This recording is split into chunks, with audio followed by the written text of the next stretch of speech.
I've been interested in wildlife all my life, and especially that to be found on coasts and islands in particular. Also interested in seabirds. So it was a natural progression to take an interest in the lighthouses I was encountering. And Scottish lighthouses in particular have a fascinating story to tell. But where did it all begin? Well, one of the seven wonders of the ancient world was a lighthouse, the renowned Pharos of Alexandria at the mouth of the Nile, dating from the 3rd century BC. It's long since crumbled into the sea, but its name lives on as pharology, the study or even just the enjoyment of lighthouses. Some claim that another wonder, the Colossus of Rhodes, was also a lighthouse. Britain's oldest lighthouse is probably the one in Dover Castle, dating from around 50 AD. And a colleague, Neil Horrocks, kindly sent me this photo earlier in the year. But it's the Irish who claim to have the oldest working light, situated at Hook Head in Waterford, where 5th century monks maintained a solid fuel beacon before a tower came to be built in the 12th century. Since then, it's been much modified, but the bold claim is based on some of the original tower being incorporated into the current building. Early lights were basically bonfires, but there remains only one example of the basket or cresset, which contained the blaze. That can be seen in the famous Tresco Abbey Gardens in the Isles of Scilly. The cresset originally came from the old St. Agnes lighthouse on a nearby island, which is now a private house. The most famous lighthouse around the Isles of Scilly is undoubtedly the 49-metre Bishop Rock, built by James Douglas in 1858. It replaced several earlier structures that over the years had failed to withstand the elements. I'd repeatedly failed to get more than a distant view, but a couple of years ago, Captain Nicholas Peterstam of the Hebridean Sky was able to give me a privileged close-up. But I use his photograph here that he took from even closer in a Zodiac. He, like me, is a bit of a lighthouse buff. But the most appropriate place to begin the story of British lighthouses is another rock station, Eddystone, 11 miles off Plymouth Harbour in the English Channel. The rock has claimed many wrecks over the centuries, so a ship owner and showman, Henry Winstanley, undertook to build a warning light on the tidal rock.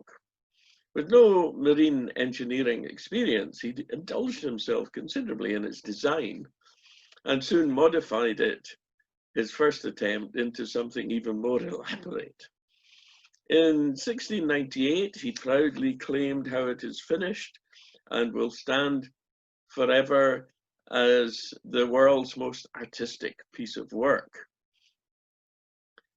But he spoke too soon.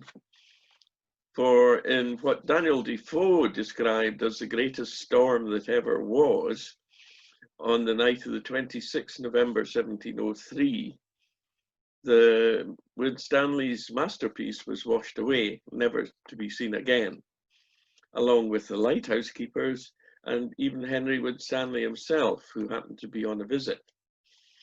For the next few years, Winstanley's creation stood proud. No ships had been wrecked on Eddystone in that time, but no sooner had his beam been cruelly extinguished than a ship went aground with the loss of 69 lives. So it was with some urgency a replacement came to be built in 1709. Since marine engineers had still not been invented, it was designed by a silk merchant, John Rudyard, who cleverly applied shipbuilding techniques. It stood proud for nearly half a century, warning passing ships of the danger. Ultimately, however, it was to end in tragedy in a fire, that ever-present threat to wooden built ships and lighthouses, especially one built partly of timber and tar. The lightkeepers managed to escape, but tried to douse the fire. And Henry Hall, one of them, aged 94 no less, was looking up when he swallowed some molten lead. No one believed him at first, but after being hauled through the sea to the relief boat, he then took to his bed, suffered extreme pains before he died 9 days later.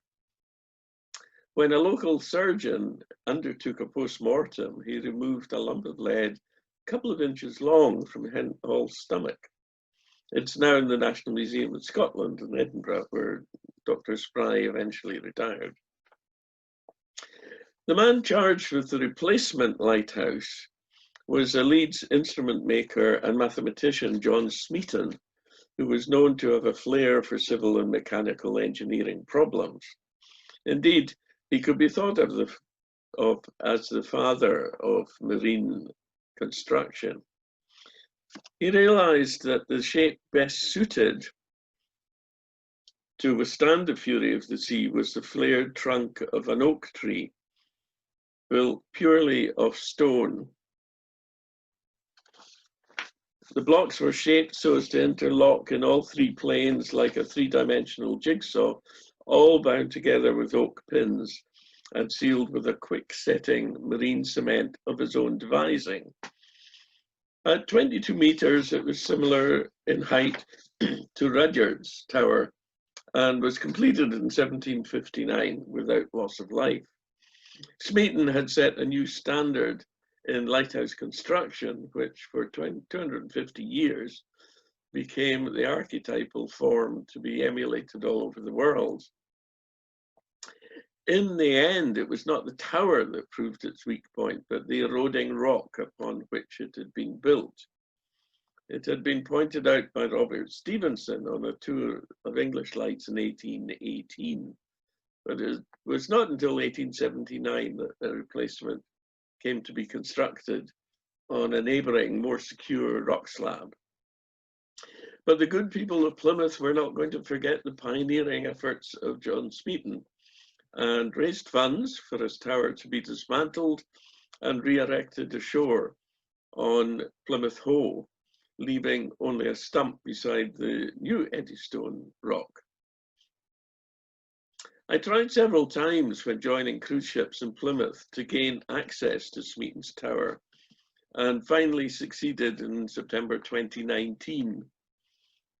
Inside the light tower is a mock-up of the candelabra that broadcasts for 5 miles the light from its 24 candles.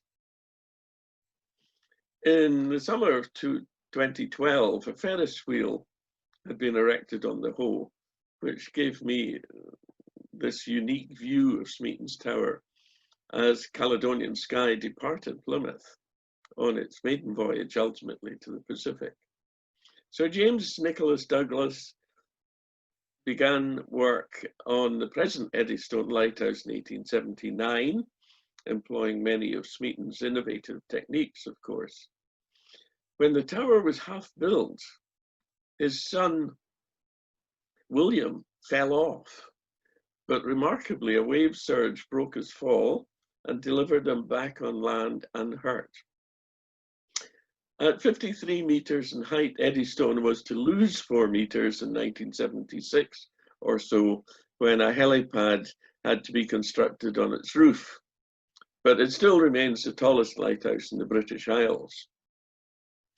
The modification was to facilitate its unmanned automatic operation by 1982, a century after it had first been lit. The Douglases were a family of lighthouse engineers. His father, James's father, Nicholas, had been one, as was his brother William, who went on to work for Irish Lights, and James's 2 sons, William and Alfred. But they couldn't aspire to the long-standing Stevenson dynasty of 5 generations in Scotland, which we'll hear about later. Trinity House had become England's lighthouse authority as far back as 1514. And when it was set up by Henry VIII, it went under the grand title, "The Master, Wardens and Assistants of the Guild, Fraternity or Brotherhood of the Most Glorious and Undivided Trinity and of St. Clement in the parish of Deptford, Strond in the county of Kent." Fortunately, it's been abbreviated to Trinity House for a long time. The existing network of navigational beacons was the responsibility of individual private landowners, and Trinity House had no particular powers to construct any. Unprofitable businesses they had proved to be as well. Ships paid dues to the nearest port authority, a portion of which was then passed on to the owners of the lighthouses nearby. This is the system that still prevails today for Trinity House, for the Northern Lighthouse Board in Scotland, and the Commissioners of Irish Lights. No contribution comes from central government. But in an Act of 1836, Parliament decreed that all lighthouses in England and Wales would come under a central unitary authority. So Trinity House set about buying them all up. Many owners resisted, and the very last transfer was the Skerries of Anglesey. Its owner reluctantly agreed, but only on being paid the incredulous sum of £444,984, which is some equivalent of £30 million in today's money.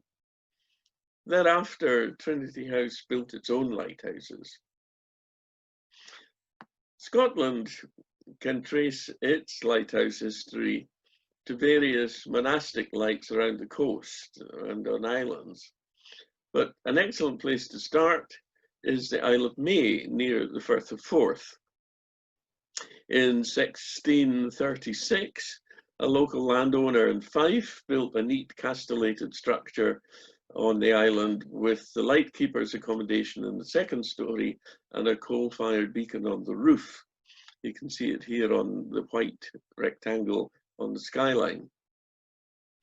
When Robert Stevenson finally came to replace it in 1816 with his grandiose stone-built lighthouse, which is still operational, his friend Sir Walter Scott fortunately persuaded him to ruin it a la picturesque. And so the original lighthouse still stands to this day. The coal had to be carried up from the landing place and then hauled up to the fire in a metal grate. Next morning, the hard work keeper would toss the ash and cinders over the side, accumulating in a heap against the wall. Sadly, in January 1791, winds fanned the still smouldering heap and filled the keeper's house with carbon monoxide, suffocating the whole family of 4 sleeping inside. When a relief party arrived, they found all dead except for a baby at her mother's breast. Lucy Anderson was taken back to be raised with foster parents in Fife, and when she was 16, she met and indeed ended up marrying one of her young rescuers, 22 years her senior. The couple emigrated to the United States, and in 2004, their great-great-great-great-granddaughter turned up on the Isle of May, researching her family's history. The Commissioners for Northern Lighthouses, now the Northern Lighthouse Board, or the NLB, was created in 1786 to build and control all Scottish lighthouses. Interestingly, in 1815, the Isle of Man chose to join the NLB rather than Trinity House, perhaps because they recognised that Scotland built better lighthouses. Their HQ came to be in George Street in the new town in Edinburgh, which is still the case. All lighthouses, which are now automatic, of course, are operated from this Georgian terraced house at the flick of a switch. Initially, the NLB sought to build 4 lighthouses, appointing an experienced tin plate worker and lamp maker, Thomas Smith, who had successfully provided the street lighting for the new town in Edinburgh. Smith's first task was at Kinnaird Head in Fraserburgh, where a redundant but nonetheless expensively purchased 16th century castle provided the location. 17 oil lamps with reflectors arranged in 3 tiers cast a powerful beam, which was lit on the 1st of December 1787. Smith's reflectors were originally made up of small pieces of mirrored glass, bottom left, but were soon replaced by a dish of silvered metal behind oil lamps. Living in Edinburgh, close to the whaling port of Leith, and owning an Arctic whaling ship himself, Smith's lamps were fueled by whale oil, as indeed were most of the Scottish lights at that time for about 50 years. At Kinnaird Head, an elegant circular staircase was built, incorporated, and the first lightkeeper on the Northern Lighthouse Board's books was a 70-year-old retired ship's master, James Park, who was paid £30 per annum. He had to find an assistant, and together they maintained the light for 10 years before Park had to retire due to ill health. In 1991, a modern automatic lighthouse would come to replace the original light, which then became the Scottish Lighthouse Museum. It's well worth a visit with lots to see, including these elegant optics, Fresnel glass optics from various lighthouses all around Scotland, and guided tours of the light room, the old light room in the castle itself. The circular staircase was added when the lighthouse was renovated, the castle was renovated in 1820s. And when I first visited some years ago, my very informative guide around the site was one of the last original lightkeepers there. The other 3 early projects undertaken by Thomas Smith were on the Mull of Kintyre, which was not a particularly easy site, although it was on the mainland, to construct.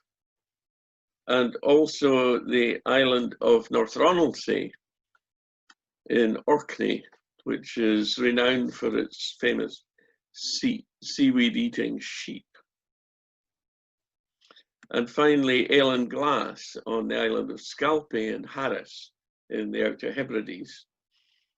More were to follow, of course, demanding keepers, many of which were ex-mariners, and often their sons carried on the family tradition. The first lightkeeper at Ale and Glass remained in his post for no less than 35 years.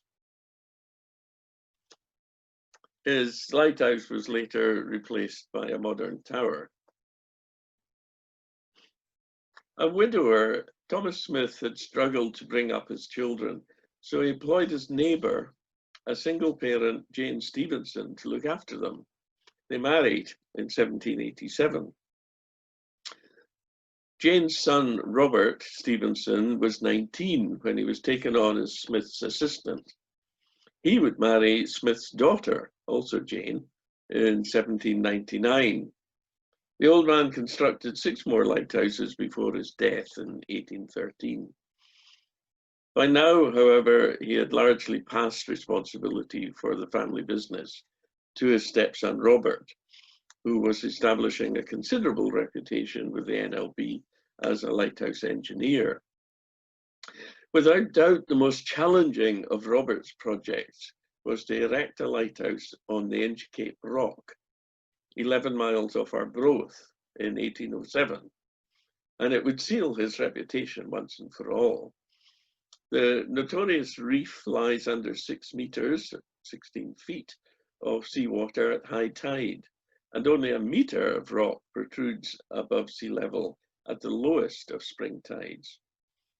It's said that the abbot of Arbroath erected a bell on Inchcape in the 14th century to warn ships of its dangers.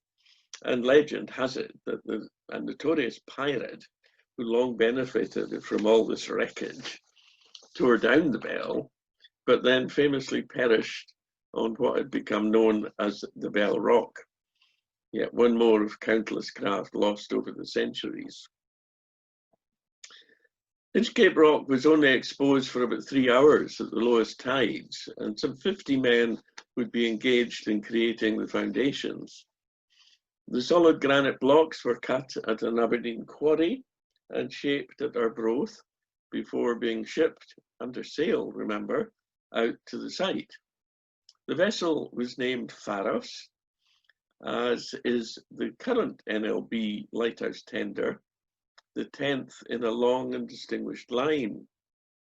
Gradually, as the tower gained height, the men were quartered in separate barracks where the blacksmith had a forge to sharpen tools. There was even a set of rails on the rock to aid the movement of the stone blocks to the site. Although initially expected to work under the supervision of Scotland's premier engineer at the time, John Rennie, the 35-year-old Robert seems to have borne the bulk of the organisation, the design and construction on site, and wrote a detailed account. So he is usually credited with the completion of the Bell Rock. It took 4 years to build at a cost of £61,000, equivalent to 3 million today. And not surprisingly, considering the challenges, came in over £20,000 over budget. In those days, before radio, the lightkeepers had to communicate with the shore station in Arbroath by visual signals. An arrangement of black balls were to be displayed on a horizontal pole mounted on the roof. 2 side by side signified sent help. On one occasion, a relief vessel turned up only to discover that it had been a false alarm.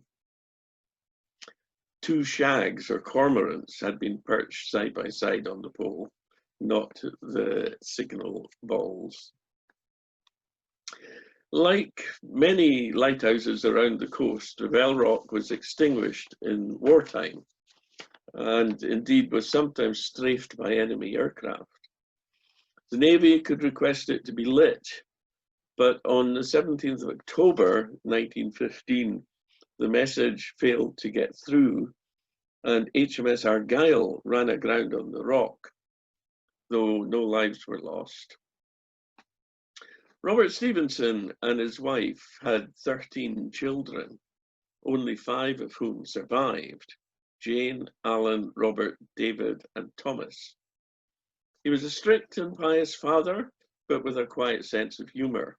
A learned man, he had attended university lectures on a wide range of subjects, but without graduating. He always cultivated in himself and in his children an interest in a wide spectrum of topics and encouraged his sons to become engineers. Young Robert, however, escaped to become an army surgeon. while his three brothers did yield to follow in their father's footsteps, to form a highly successful family business of marine engineering. Old Robert finally retired in 1843 to be succeeded by his son Alan, and later David and Thomas, his two grandsons and a great-grandson. Thomas, the youngest, was the father of Robert Louis Stevenson, who was a bit of a rebel who also broke the mold. But old Robert Stevenson had assisted with or constructed almost 20 lighthouses around the Scottish and Manx coasts, and he died in 1850. He'll always be remembered for the Bell Rock, which at 36 meters tall is still operational today, over 200 years later, the oldest working rock lighthouse in the world. It became automatic in 1988 following a fire.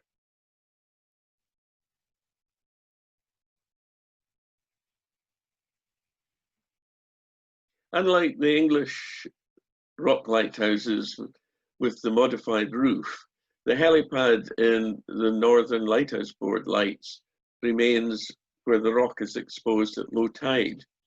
But sadly, in 1955, one of the relief choppers on a training mission crashed there, killing its crew. I managed to get out on a local fishing boat around the lighthouse. And on one occasion, Captain Torbjörn Svensson on one of our cruise ships sailed past it at dusk, and I was able to get some photographs of this very handsome light. And indeed, it's said that the best view of the Bell Rock Lighthouse is from the stern of a ship. We were at a safe distance, of course. To finish up with, this is a photograph I took of the setting sun as we were leaving the Isles of Scilly one cruise. And it was only when I got it back to the laptop and blew it up that I realized that the Bell Rock Lighthouse was coincidentally framed bang at the center of the setting sun, which made quite a nice photograph, unique photograph perhaps in many ways. So we'll end it there.